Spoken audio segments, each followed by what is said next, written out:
이제 다 함께 묵도하심으로 새벽 기도회를 시작하겠습니다.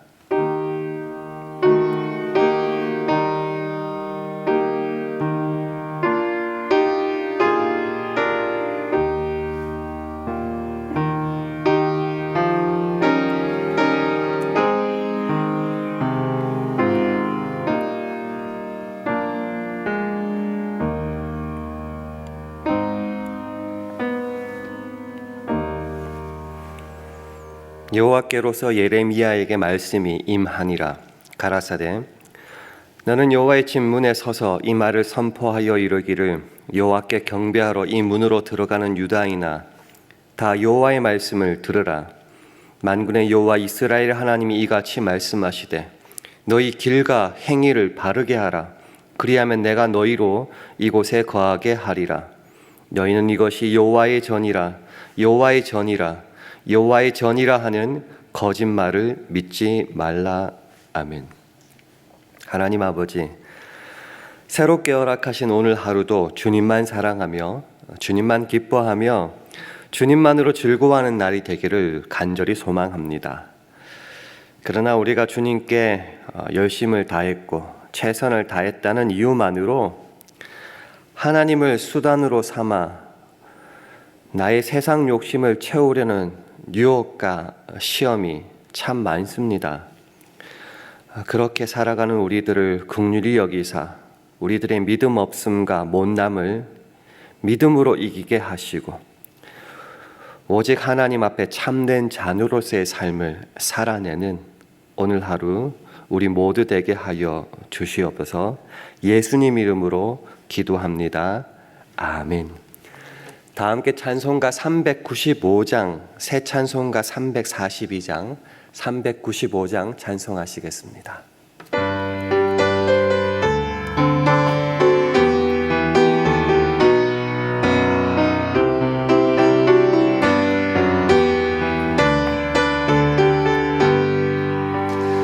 너 시험을 당해 범죄치 말고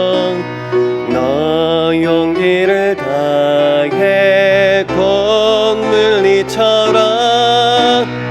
너 시험을 이겨 새 힘을 얻고 주 예수를 믿어 늘 승리하라. 우리 구주의 힘과 그의 위로를 빌라. 주님 내 편에 서서 항상 도우시리. 내 친구를 삼가 잘 선택하고 너 언행을 삼가 늘 조심하라. 너 열심을 다해 늘 충성하고 온 정성을 다해 주 봉사하라. 우리 구주의 힘과 그의 위로를 빌라. 주님 내 편에 서서 항상 도우시리. 잘 이기는 자는 상 주시리니 너 낙심치 말고 늘 전진하라. 내 구세주 예수 힘 주시리니 주 예수를 믿어 늘 승리하라. 우리 구주의 힘과 그의 위로를 빌라. 주님 내 편에 서서 항상 도우시리. 아멘. 하나님의 말씀은 사무엘상 5장 1절에서 5절 말씀입니다. 구약 성경 415면 사무엘상 5장 1절에서 5절 말씀을 우리 다 함께 교독하도록 하겠습니다. 사무엘상 5장 1절부터 5절까지 한 절씩 교독하시겠습니다. 블레셋 사람이 하나님의 궤를 빼앗아 가지고 에벤에셀에서부터 아스돗에 이르니라. 블레셋 사람이 하나님의 궤를 가지고 다곤의 당에 들어가서 다곤의 곁에 두었더니 아스돗 사람이 이튿날 일찍 일어나 본즉 다곤이 여호와의 궤 앞에서 엎드러져 그 얼굴이 땅에 닿았는지라. 그들이 다곤을 일으켜 다시 그 자리에 세웠더니 그 이튿날 아침에 그들이 일찍 일어나 본즉 다곤이 여호와의 궤 앞에서 엎드려져 얼굴이 땅에 닿았고 그 머리와 두 손목은 끊어져 문지방에 있고 다곤의 몸뚱이만 남아 함께 있습니다.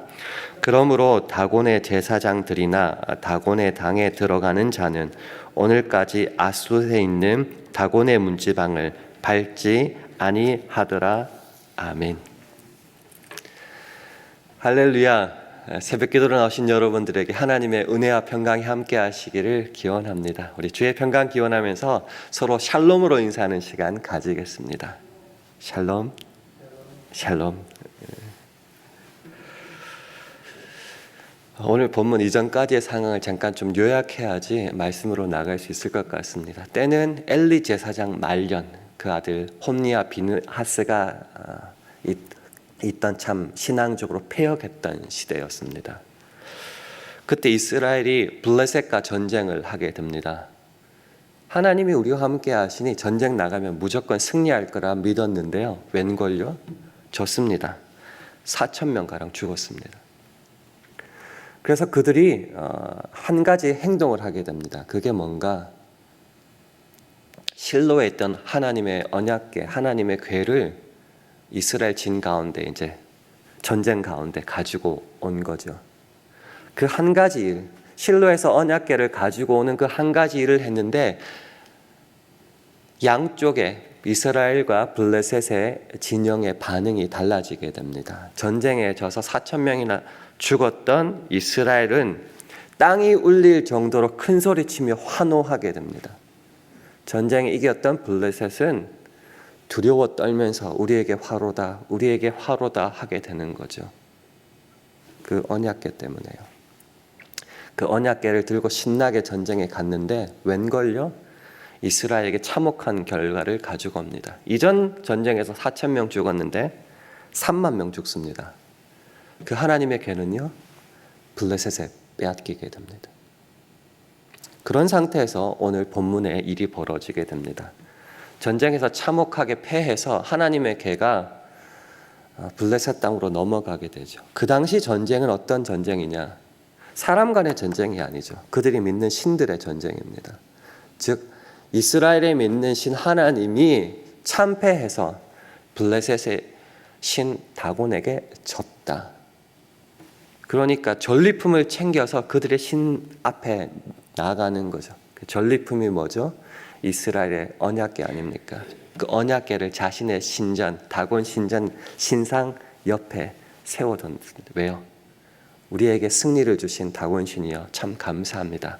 이 전리품 받아 주옵소서. 근데 무슨 일이 벌어졌습니까? 그 다음 날 그 다곤 신이 엎드러져서 있는 것이 발견됐습니다. 깜짝 놀라서 다시 세웠어요. 그 다음 날 아침에 어떻게 됐습니까? 또 다곤 신은 하나님의 궤 옆에 엎드러져 있었고요. 다곤 신의 목과 두 팔목은 잘려서 문지방 위에 나뒹굴고 있었다라는 겁니다. 우리가 생각하면 단순한 하나님의 승리, 기가 막힌 승리라고 찬송하고 넘어갈 수 있지만 풀리지 않는 의문점은 한 가지 있습니다. 하나님이 그렇게 위대한 신이면은 블레셋과의 전투에서 이기게 해주시면 참 좋지 않습니까? 하나님의 영광이 세상 앞에, 만방 앞에 드러나지 않겠습니까? 그러나 하나님의 명예는 전장에서 땅바닥에 뒹구를 만큼 떨어졌습니다. 왜 거기서는 전쟁에서 지셔놓고 왜 이방 땅에 가서는 그 신전 앞에서는 그렇게 기가 막힌 승리로 보여주십니까? 이게 풀리지 않는 의문이겠죠. 왜 그렇게 하셨을까요? 무엇을 알려주시기 위해서 그런 수모까지 참아 가시면서 이스라엘에게 그런 모습을 보이셨을까요? 이 질문에 대한 답을 하기 위해서 여기부터 한번 시작했으면 좋겠습니다. 이스라엘이 왜 전쟁 있는 그 장소에 하나님의 궤 언약궤를 메고 나갔을까요? 하나님의 궤만 들고 나가면은 그들이 어떤 모습으로 살든지 간에 하나님은 언약궤에 속박이 돼서 구속이 돼요. 무조건 그들과 함께 하시고 전쟁에서 이스라엘에게 무조건 승리를 주실 거라고 철저히 믿었기 때문이죠. 그래서 전쟁에 그렇게 져놓고서도 궤가 들어왔다는 그 한 가지 사실만으로 땅이 울릴 정도로 환호를 했던 겁니다. 그러나 그들의 마음속에 그 패역한 시대를 살아가는 그들의 삶 속에 회개는 없었고 하나님께 대한 돌아감은 없었어요. 그저 이걸로 하나님을 볼모로 삼아 승리를 취하겠다, 하나님을 수단으로 삼아 내가 원하는 것 이루겠다, 그 한 가지 생각밖에 없었다는 거죠. 하나님의 궤라는 수단, 방법으로 하나님을 올가매어서 내가 내 뜻대로 조종하고 구속하고 이용하겠다는 뜻 때문에 언약궤를 끌고 전장으로 나가게 되었고 결과는 참패였습니다. 이것을 이해하기 위해서요, 예레미야 7장을 오늘 좀 많이 화면을 보시고 읽을 건데요. 먼저 예레미야 7장 1절에서 4절 말씀을요, 우리 한 절씩 화면 보시면서 교독하겠습니다. 여호와께서 예레미야에게 말씀 임하니라 가라사대 너는 여호와의 진문에 서서 이 말을 선포하여 이르기를 여호와께 경배하러 이 문으로 들어가는 유다이나 다 여호와의 말씀을 들으라. 만군의 여호와 이스라엘의 하나님이 이같이 말씀하시되 너희 길과 행위를 바르게 하라. 그리하면 내가 너희로 이곳에 거하게 하리라. 너희는 이것이 여호와의 전이라 여호와의 전이라 여호와의 전이라 하는 거짓말을 믿지 말라. 좀 설명이 필요하겠죠. 남유다가 바벨론에게 포로가 잡히기 직전에 주신 말씀입니다. 아시다시피 왜 망했습니까? 나라가 하나님과의 관계가 엉망이었기 때문이죠. 하나님을 이용해 먹기 시작했고 우상에게 더 철저하게 매달렸죠. 하나님의 찾는 이유는 뭐죠? 그냥 복받고 망하지 않으려고라는 겁니다. 예레미야에게 여호와께서 하신 말씀이 뭡니까? 이 성전 문에 예배하러 오는 모든 사람들에게 이같이 말하라는 겁니다. 너희 길과 행위를 먼저 바르게 해라. 그래야지 내가 이곳에 너희와 함께 임하여 복을 주겠다는 거죠. 근데 그런 상관없이 자기 멋대로 살아놓고 예배하러 왔다는 이유만으로 복 받기를 원하면서 그들이 외친 말이 있습니다. 이것이 여호와의 전이다. 여호와의 성전이다. 여호와의 성전이다. 여호와의 성전이다. 솔로몬 성전을 말하는 거예요. 우리가 정말 죽을 힘을 다해서 최선을 다해서 우리가 한때 내가 목숨까지 걸어가면서 주를 섬겼지 않습니까? 이 성전을 지었지 않습니까? 그 정도 했으면 됐지 않습니까? 그러니 우리가 멋대로 이렇게 살아도 하나님의 복을 만한 자격이 충분히 있습니다. 내가 투자했지 않습니까? 복 당연히 주셔야죠. 이 말이에요.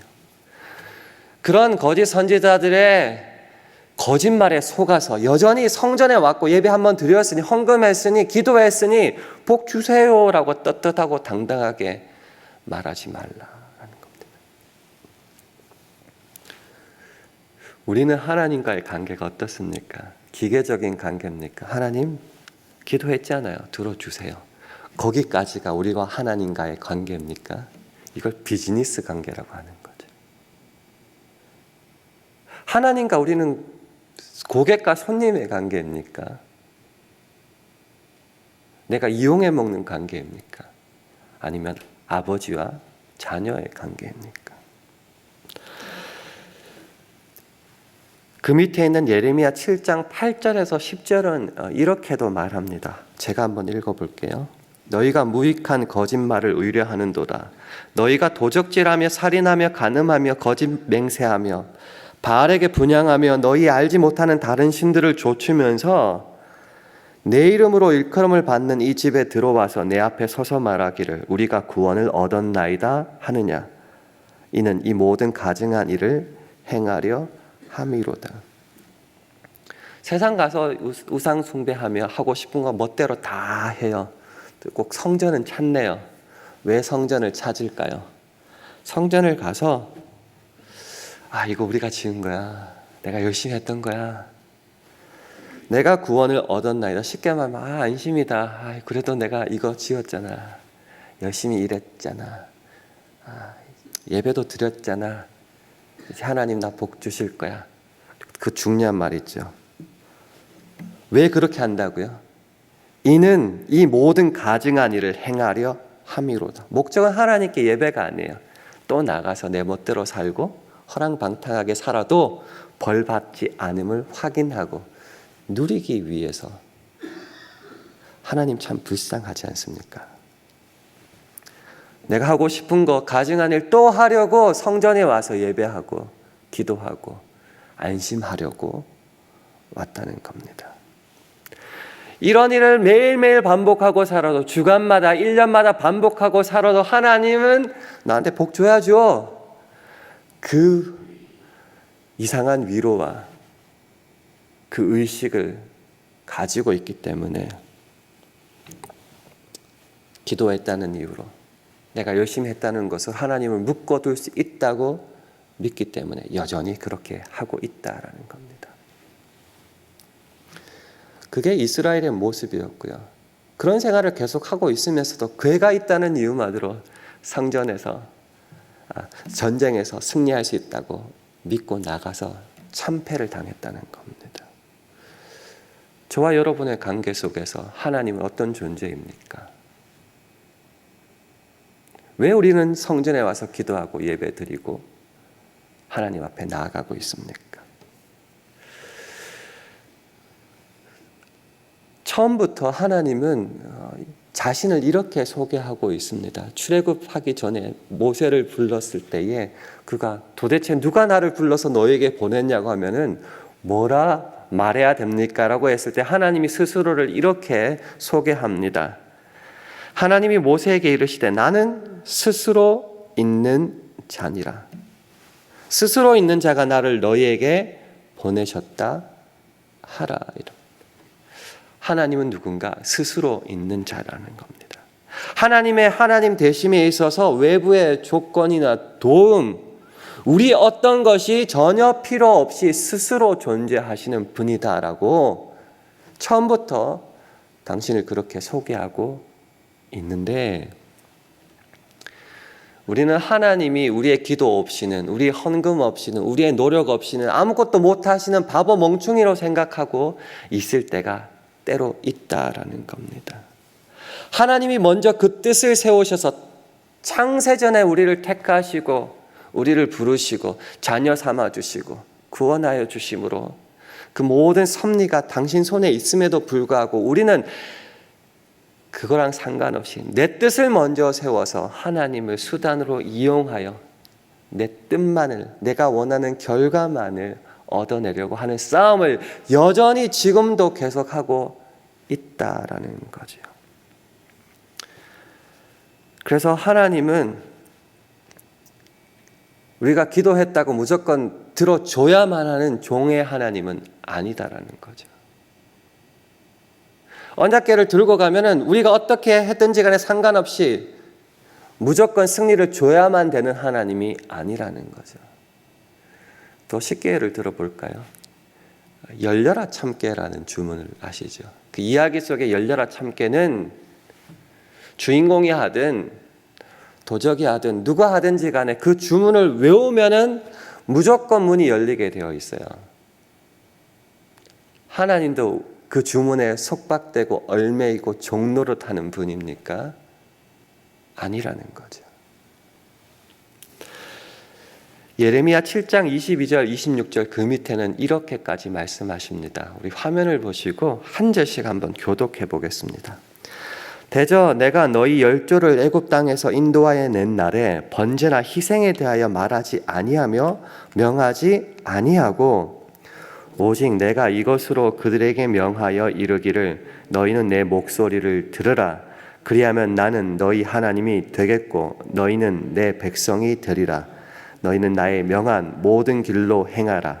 그리하면 복을 받으리라 하였으나 그들이 청종치 아니하며 귀를 기울이지도 아니하고 자기 악한 마음에 깨와 강팍한 대로 행하여 그 등을 내게로 향하고 그 얼굴을 향치 아니하였으며 너희 열조와 애굽 땅에서 나온 날부터 오늘까지 내가 내 종 선지자들을 너희에게 보내었으되 부지런히 보내었으나 함께 했습니다. 너희가 나를 청종치 아니하며 귀를 기울이지 아니하고 목을 굳게 하여 너희 열조보다 악을 더 행하였느니라.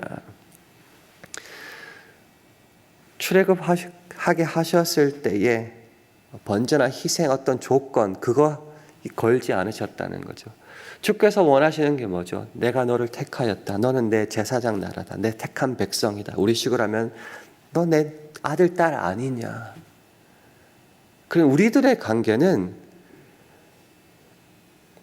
비즈니스 관계가 아니라는 거죠. 참 자녀와의 관계, 아버지와의 관계. 그렇기 때문에 기계적이고 피상적인 관계, 기도했으니 무조건 들어줘 그 정도 관계가 아니라는 거죠. 인격적인 관계를 원합니다. 내가 섬기는, 내가 사랑하는, 나를 사랑해 주시는 그 하나님이 무엇을 원하시는지 진정으로 깨닫기를 원하고 구원하여 주신 그 은혜의 감사함으로 조건과 상관없이 내가 하나님께 사랑하는 거죠. 그래서 너희는 내 목소리를 들으라. 내 길을 따르라. 청종하라. 이 인격적인 관계에 초점을 두고 이건 조건이랑 상관없는 거예요. 인격적인 관계에 자꾸 말씀하고 계시는데 이스라엘은 때로 우리는 거기에는 전혀 관심이 없고 비즈니스 관계에만 관심이 있다는 거죠. 그러니 하나님이 속상하신 거죠. 나를 조건으로 삼아서 네 욕망과 수단으로 삼아 네 뜻대로 사는데 나를 이용해 먹지 말라. 한때 열심히 일했고 조건을 바쳤으니 무조건 나에게 복을 달라. 그런 관계 나 싫다. 그런 기계적인 관계 말고 인격적인 관계를 원한다라는 거죠. 한 구절만 더 볼까요? 호세아 6장 4절에서 6절 말씀입니다. 우리가 잘 아는 구절인데 한 절씩 교독하겠습니다. 에브라임아 내가 네게 어떻게 하랴? 유다야 내가 네게 어떻게 하랴? 너희의 인애가 아침 구름이나 쉬 없어지는 이슬 같도다. 그러므로 내가 선지자들로 저희를 치고 내 입의 말로 저희를 죽였노니 내 심판은 바라는 빛과 같으니라. 함께 읽습니다. 나는 인애를 원하고 제사를 원치 아니하며 번제보다 하나님을 아는 것을 원하노라. 너희의 인애가라는 말이에요. 너희가 나 사랑하는 것이 너희가 나 사랑하고 예배한다고 나를 찾아오는 것이 어떻다고요? 아침 구름이나 쉬 없어지는 이슬 같도다. 왜요? 그냥 이용해 먹으려고 오니까요. 하나님과의 관계는 그게 끝이니까요. 그래서 어떻게 하신다고요? 치시고 죽인다고 말씀하십니다. 애타게 그리고 말씀하십니다. 내가 너한테 원하는 게 정말 그런 제사냐? 그런 번제냐? 그때만 나보고 그냥 땡하고 치우려는 그 정도 관계가 내가 내 아들을 죽이면서까지 너를 사랑한 결과냐라고. 이걸 어떻게 봐야겠습니까? 애타는 호소요. 눈물 나는 고백 아닙니까? 나는 인애를 원한다. 나는 하나님 아는 것을 원한다. 인격적인 관계를 원한다. 이걸 어떻게 말하겠습니까? 말을 해도 보내도 안 듣는 말 아닙니까? 그래서 어떻게 한다고요? 당신의 이름이 땅바닥에 떨어지기를 원하는 거죠. 법궤를 들고 갖는 그 전쟁에 일부러 지게 만드는 거죠. 당신의 이름이 땅바닥에 떨어지게 만드는 거죠. 왜요? 깨달으라고요. 그리고 제사도 없고 예배도 없고 아무런 조건도 없는 이방 그 신전 신당 앞에서는 당신의 그 고고함과 완전함과 그 영광과 승리를 나타내십니다. 너희들 여기서 실패했다. 깨달아라. 내가 간절하게 너에게 요구한다. 되게 간단한 말이고 잘 아는 말씀이지만은 여전히 오늘도 때로 실패하는 모습이 이 모습 아니겠습니까? 하나님과의 관계가 그저 복을 구하고 얻는 비즈니스 관계 그 정도. 에베소서 4장 13절은 말합니다. 우리가 다 하나님의 아들을 믿는 것과 아는 일에 하나가 되어 복만 구하라고요. 온전한 사람을 이루어. 어디까지 나가야 된다고요? 그리스도의 장성한 분량이 충만한 데까지 이르리니 여기까지를 원하시는 겁니다. 그래서 자꾸 말하는 거죠. 제사 번제 보다 나 좀 사랑해라. 내가 누군지 너희가 누군지를 좀 알아라. 내가 너에게 원하는 신앙의 모습이 무엇인지 좀 알아라. 라고 자꾸 말씀하시는 겁니다. 말씀을 맺겠습니다. 이스라엘의 실패가 우리의 실패가 아니기를 원합니다. 하나님을 수단으로 삼아서 신앙과 기도라는 것으로 하나님 되심을 내 마음과 내 욕심대로 조정하는 그 정도 단계는 좀 넘어갔으면 합니다. 하나님의 원하시는 인격적인 관계, 그 자녀된 풍성함, 더 이상 조건이란 그런 작은 것에 시달리고 휘둘리고 무너지는 삶이 아니라 하나님 자녀로서의 그 풍성함과 그 만족감, 그 자유와 기쁨이 무엇인지 좀 누릴 수 있는 장성한 분량에까지 이르기를 원합니다. 그래서 오늘은 더욱더 하나님을 먼저 알아가고 아버지 하나님과의 인격적인 관계로 먼저 나아가서 참 하나님의 믿는 그 믿음이 무엇인지를 한번 진정으로 확인할 수 있는 오늘 하루 저와 여러분 되기를 주님의 이름으로 축원합니다. 기도하겠습니다. 하나님, 오늘 하루 살아갈 때 신앙을 내 욕심의 도구로만 사용하지 않는 온전한 하루 되게 해달라고 기도해 주시기 바랍니다. 주님, 우리 샬롬 교회와 가정, 직장과 사업, 자녀들을 붙잡아 주셔서 하나님의 자녀로 살아가며 인격적인 관계를 맺는다는 것이 무엇인지 깨달아서 하나님만으로 기뻐하고 즐거워하는 복된 하루 되게 해달라고 기도해 주시기 바랍니다. 주님, 오늘 하루도 성령 충만하게 해주셔서 오직 주님의 영광만을 드러내는 하루가 되게 해달라고 이런 제목을 가지고 합심하여 기도하시겠습니다.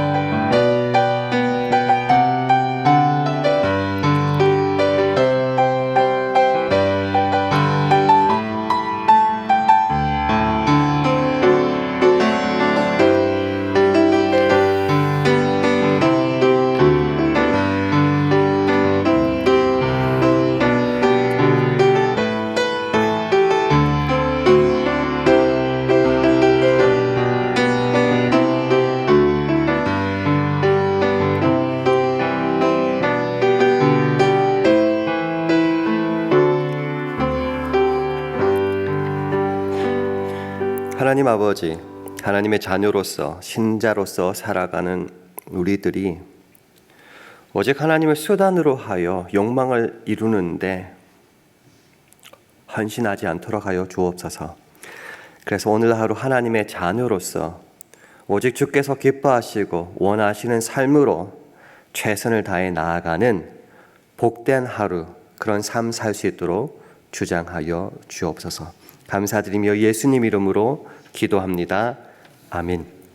하늘에 계신 우리 아버지여, 이름이 거룩히 여김을 받으시오며 나라 임하옵시며 뜻이 하늘에서 이룬 것 같이 땅에서도 이루어지이다. 오늘날 우리에게 일용할 양식을 주옵시고 우리가 우리에게 죄 지은 자를 사하여 준 것 같이 우리 죄를 사하여 주옵시고 우리를 시험에 들게 하지 마옵시고 다만 악에서 구하옵소서. 대개 나라와 권세와 영광이 아버지께 영원히 있사옵나이다. 아멘.